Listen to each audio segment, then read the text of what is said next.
In the 23rd tournament arc of Dragon Ball, Goku faced off against Piccolo Jr., the reincarnation of Demon King Piccolo. The stakes of the battle were the fate of the Earth, as if Goku lost, Piccolo would reign supreme over the world. However, despite these odds, Goku overcame Piccolo, but instead of destroying him, he chose to spare his life and the life of the Earth's guardian, Kami. It was at this point that Kami offered Goku his own role as Guardian of the Earth, as Goku was now the strongest being in the world, and someone who was pure of heart. However, Goku turned down this offer. But what if Goku didn't turn Kami down? What if Goku instead became Guardian of the Earth? And what changes would this decision lead to? Well, in this video, we're going to discuss that. Hey guys, it's Mike here, and before the video begins, I want to just give a shout out to World King Kanji for making this awesome thumbnail of Guardian Goku for the video. There's a link to his YouTube channel down below in the description. Now let's get back to the video.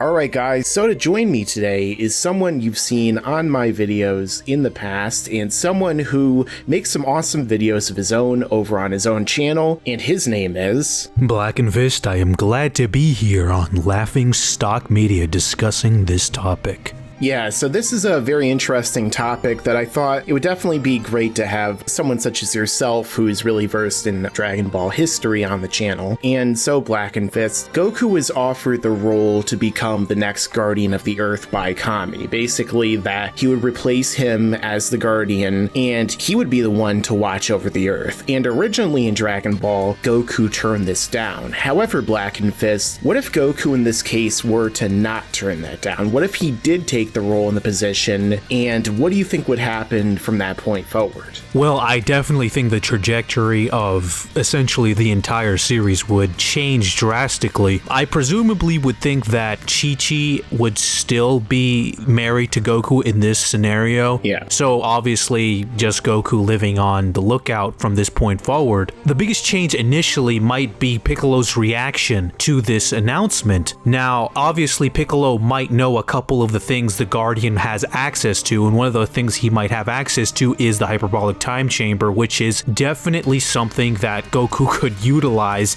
to increase his own powers, which Piccolo himself might be wary of because the gap that Goku could put between him and Piccolo could be enormous. Oh yeah. And I think that this one fact of Goku having access to the hyperbolic time chamber could change many things, because if we go back to how things were in the actual series, Goku had about 6 years of training in between the end of Dragon Ball all the way up to when Goku confronted Frieza. Now, if you think about it, the gap between Dragon Ball and Dragon Ball Z is about 5 years. It's maybe closer to 4 years, a couple months, but the point is, Goku could, in theory, do about 6 years of training in the hyperbolic time chamber in those 4 or 5 years. So he could be potentially as strong as he was when he confronted Frieza at the very beginning of Z, maybe even stronger. Yeah, that's certainly a possibility, and in this case, what we're talking about is that Goku would be able to train for 2 days in the chamber, which is a year for each day on the outside, and then he would have basically the 5 other years in which he'd be training on the lookout before, say, Raditz were to show up. Although the thing is that if Goku were to be, for example, transferred the powers that Kami had, he might even be able to build a new time chamber that has no time limit, very similar to what Dende did in Dragon Ball Super. So Goku could potentially make it where he could train even more than 2 days in there, which would significantly increase his power. Yeah, I actually think that the low ball estimate, even with a time chamber that is limited, and this is why I'm trying to be conservative with this, because we know Goku. Goku will obviously use this time chamber to train, you know, when he wants to. Obviously, he trained in the actual series in between those 4 years. He just trained like out in the real world. But I think it's a low ball estimate for Goku to be as strong as he was when he confronted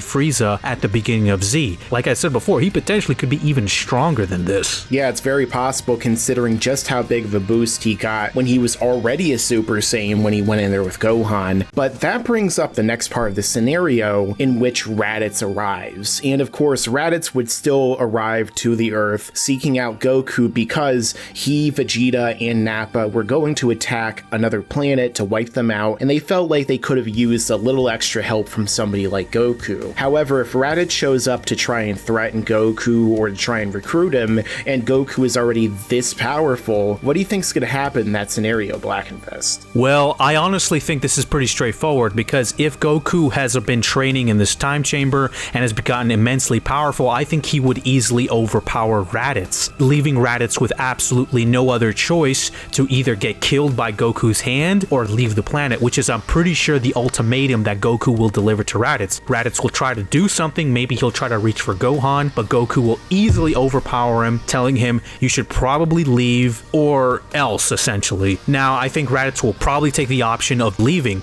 but this leaves us with a couple things. Number one, and the biggest, no discussion of the Dragon Balls will probably take place, because remember, in the actual series, the only reason the Dragon Balls were brought up was because Goku was near death, as well as Raditz, and Piccolo was essentially just taunting Raditz in death, saying that Goku was going to come back and that he will die alone. This eventually came back to backfire on Piccolo and the rest, but this would not happen in this scenario. Another thing that I also want to point out here is that Piccolo will also probably still be evil in this time of events. People have to remember that the only reason Piccolo was ever turned good in the actual series was because of his relationship to Gohan and his eventual and ultimate sacrifice. Obviously, I don't think this will actually happen because Piccolo will not have the opportunity to develop that relationship with Gohan with Goku still being alive, meaning Piccolo will probably be evil until the end of the series. That's a very strong possibility because, like you said, it was really through Gohan and his friendship that Piccolo was able to really experience human emotions and become more human himself rather than a demon monster who seeks to destroy the world or to basically dominate it like King Piccolo did. So it would make sense.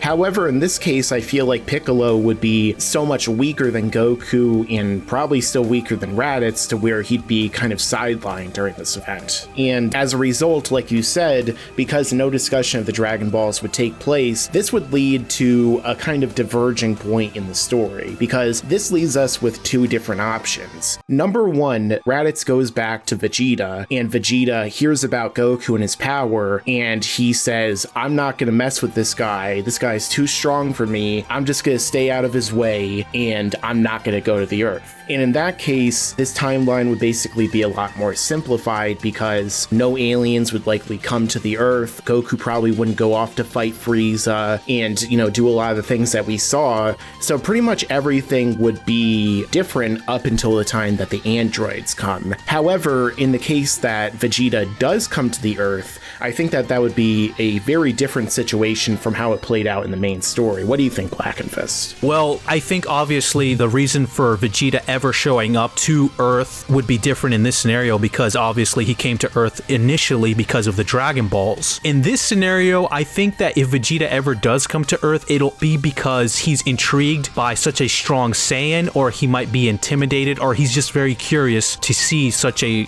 formidable fighter that is a Saiyan. Yeah. Now, in this scenario, I do think that if Vegeta doesn't train, if he just remains the same as he was in the series, when he comes to Earth, he too will be overpowered even in his Great Ape form by Goku. In this scenario, I think that something similar will happen in terms of probably Goku will give the same ultimatum to Vegeta and Nappa, presumably, if Nappa is still alive and Vegeta doesn't kill him, that he gave to Raditz, which is leave the planet or else, essentially. Now, here's the thing, and here's the big leap of faith, you could say, or the leap of logic. The leap here is, does Vegeta tell Goku about Frieza? Now, some people might be asking, why would Vegeta tell Goku about Frieza? Well, there are several reasons why. Reason number one could be because he sees Goku as potentially the only way that Frieza could be overthrown. And remember, Vegeta, the only reason he was ever looking for the Dragon Balls was because as a means to overthrow Frieza, which is his ultimate goal eventually. Now, if he does tell Goku about Frieza, I think Goku undoubtedly will be intrigued. He will inquire about it.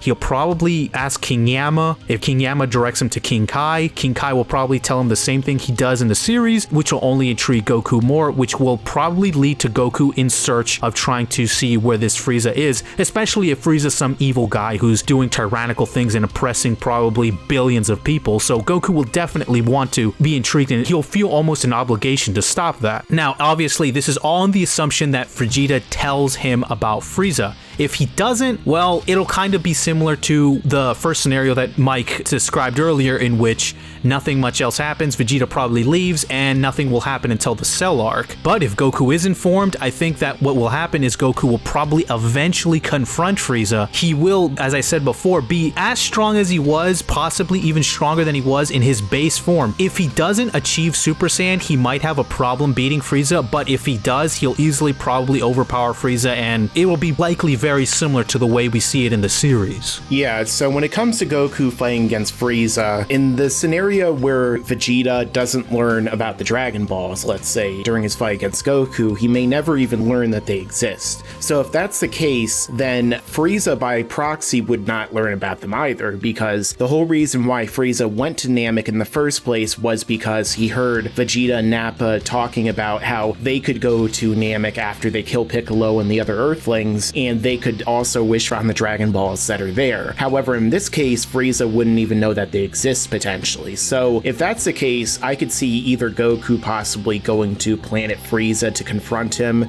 which is where Vegeta, actually went to after he was defeated by Goku and friends. Or possibly another thing is that Frieza will be so intrigued by Goku's level of power that he'll set course for the Earth, at which point he'll arrive and obviously Goku's not going to join him, which would lead to a drawn-out battle in which maybe Krillin or Gohan or somebody gets killed, which could possibly lead to Goku going Super Saiyan and defeating Frieza. Although there is another possibility that, like you said, if Goku goes to the afterlife with his Guardian powers, something that we saw Kami do, he could also go to King Kai and train under him and learn abilities such as the Kaioken or Spirit Bomb, say if he plans to fight Frieza. But I feel like in that case, King Kai might not be so willing because he doesn't want Goku to fight Frieza at all. Yes, exactly. So after this point, like you said, this is going to lead into the androids in the Cell Saga. So in the scenario where Vegeta basically doesn't come to Earth, or at least doesn't stay on the Earth, this causes a lot of problems because, as we know, in the Future Trunks timeline, Goku caught a heart virus. And when he catches the heart virus, it kills him. Even though he's a Super Saiyan, even though he's incredibly powerful, he dies from this illness. So in that scenario, that would likely happen here as well, unless somehow Goku being on the lookout makes it where he could never catch that virus. I also want to point out that in this scenario in which Goku dies from the heart virus, Piccolo is still evil, meaning that Piccolo might try to do something at this moment of time if Gohan or anyone else is not strong enough to stop him. So something along the lines of Piccolo trying to establish his order or world domination might happen, and there might be a conflict there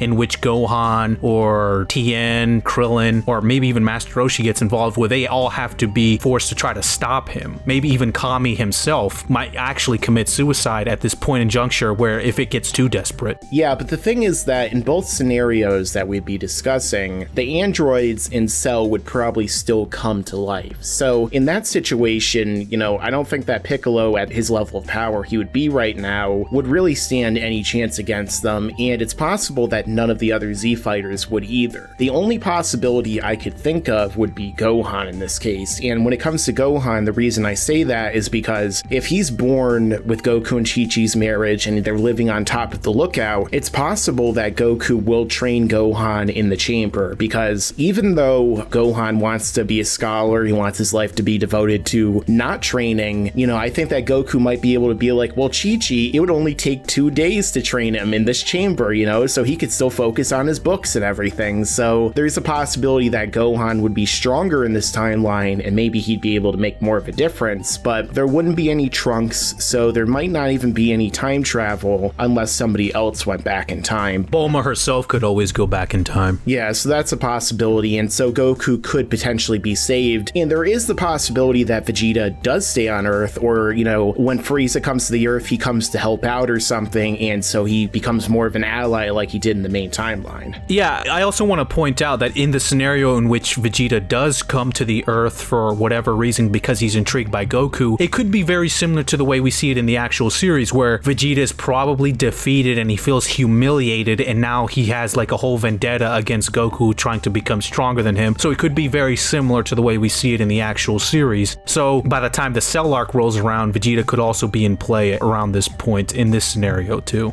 And this Vegeta could potentially be even more powerful, because if Goku is that much more powerful than Vegeta, then he'll likely think, okay, well, I need some sort of special training method so that I could possibly catch up. So maybe in this scenario, Vegeta will go to Dr. Brief even earlier than he did in the main timeline, and he would ask him to make him like a special gravity chamber. So by the time the androids show up, Vegeta might even be more powerful than he was when they showed up in the main timeline. Although that creates a question of, do you think the androids in this situation, Blackenfist, will be even more powerful, and what about Cell? Well, this is all just so contingent on what exactly happens earlier, but I definitely think the androids would definitely be stronger than they are in the actual series, obviously, because everyone already is stronger than they are in the actual series, and the androids are basically based off how strong everyone is. So obviously the androids, I think, would be stronger. Cell is a more interesting topic because depending on whether Frieza or not came to Earth, which I think the most likely scenario is Goku confronting Frieza off Earth, so he goes in search of Frieza.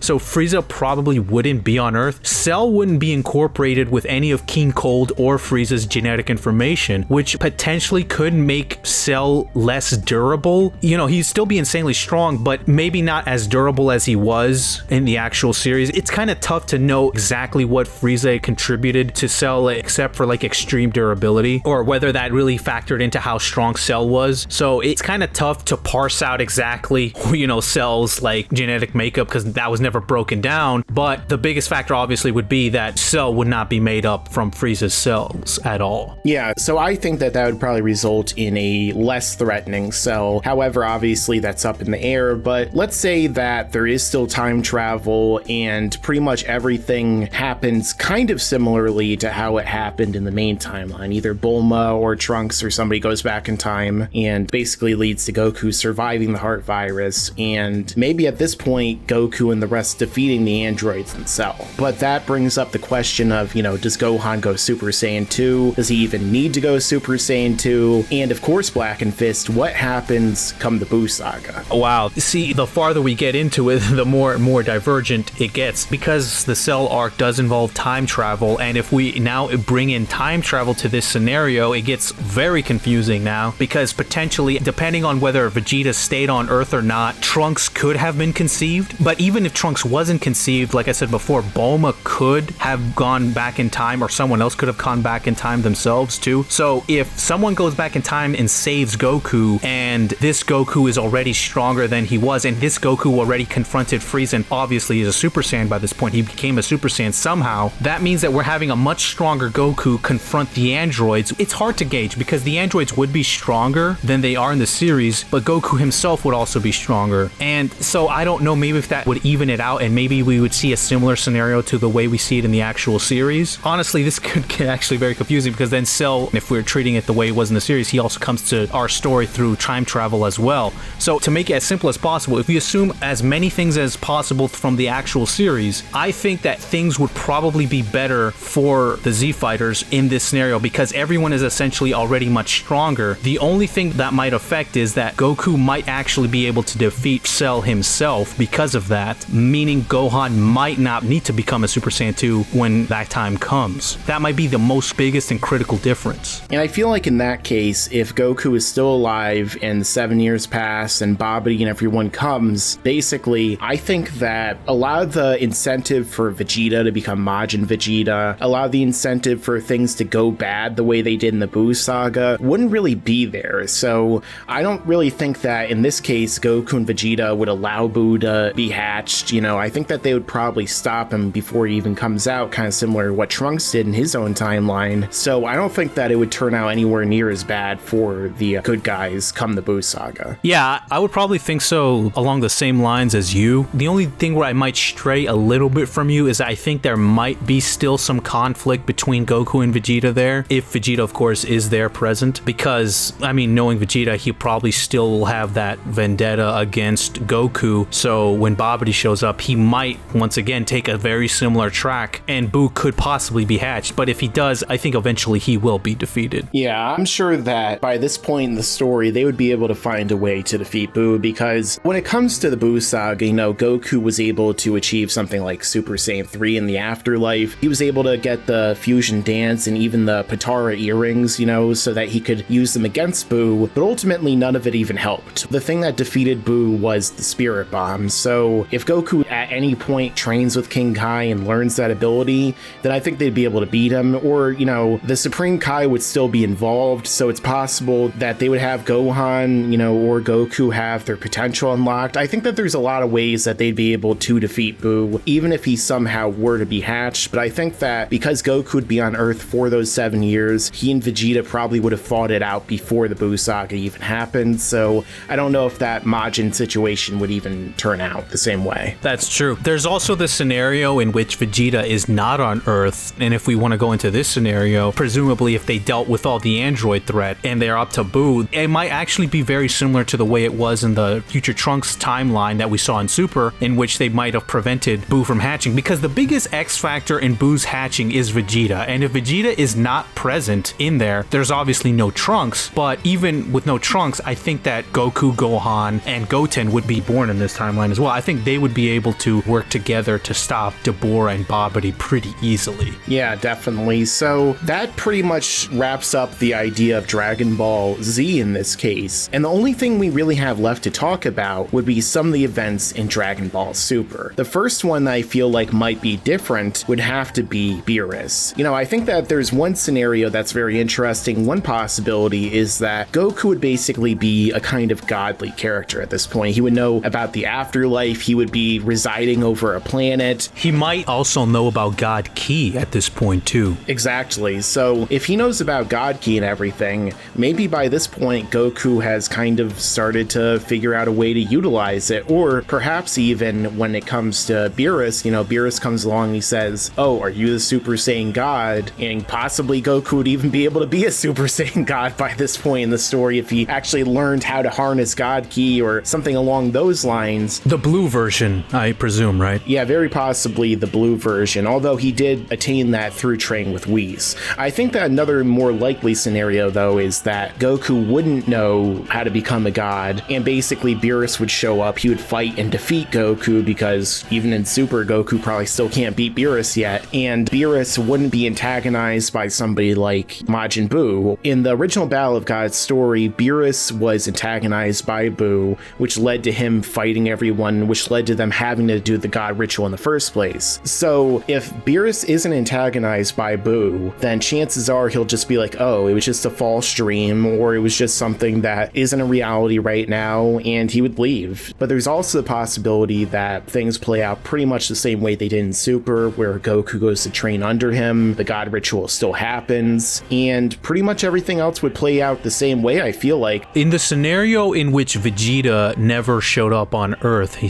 chose to stay away, meaning no Vegeta, and now we're at this moment with Super, they don't have enough Saiyans for the god ritual now. So what would happen there? I don't Well, I think basically Beerus would just give up on the idea, because that's what it seems like he was leaning towards. He was going to have some pudding and hang out at the party and then maybe just go back to sleep, you know? However, I feel like if he fought Goku and Goku lost to him in this scenario, maybe Goku would still want to train with Beerus or to train under Whis so that he could grow stronger, because Goku still would probably be in this position where he wants to push his limits. He wants to become as powerful as he possibly can be, so that would probably transition him into training under Whis and Beerus. And if Vegeta isn't there, things might go a little bit differently, but in the situation where Vegeta does stay on Earth, I feel like it'd pretty much play out the same way. And so basically Goku and Vegeta train under Whis, the tournament probably between Universe 6 and 7 happens, maybe Frieza is resurrected again. So, you know, I feel like basically, even though things would happen differently in Z and Dragon Ball, I don't know how much of a significant difference would really happen come Dragon Ball Super. So in conclusion, Goku becoming the Guardian of the Earth would have drastic changes for Dragon Ball Z specifically, as things would likely play out very differently. However, in the scenarios that we discussed, discussed, certain things might also stay very similar to how they did, just not happening exactly the way that we know it. But this comes the time for you guys to tell us your thoughts down below in the comments. How big of a difference do you think there would be if Goku did become the Guardian of the Earth? And what changes do you think would happen? Let us know down below. Check out Blackenfist channel in the description and end screen of this video. And if you like this video, then make sure to stick around because there's a lot more to come in the future. Make sure to subscribe to this channel and enable notifications so you can see all of my content right away when it comes out. Yeah, and you better subscribe, enable those damn notifications.